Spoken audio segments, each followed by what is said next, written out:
Hi friends, எல்லோரும் எப்படி இருக்கீங்க? நான் இன்றைக்கி எப்படி டீ போடுறேன்னு பார்க்கலாம் வாங்க.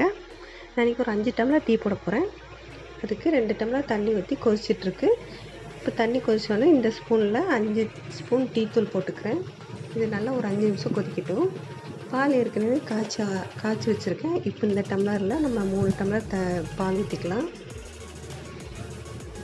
பால் கொதிக்கிறதுக்கு கொஞ்சம் ஃப்ளேம் கூட்டி வச்சுட்டு பால் கொதிச்சாலும் சிம்மில் வச்சுக்கோங்க. இது ஒரு 5 நிமிஷம் ஆகட்டும்.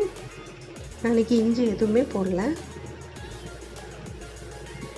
இது கொதிச்சோடனே இப்போ எந்த ஸ்பூனில் நீங்கள் டீ தூள் எடுத்தீங்களோ அதே ஸ்பூனில் 1 டம்ளர் தண்ணிக்கு 3 ஸ்பூன் போட்டுக்கோங்க. கரெக்டாக இருக்கும்.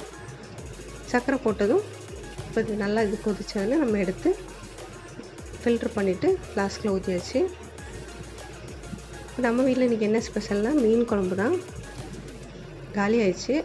இது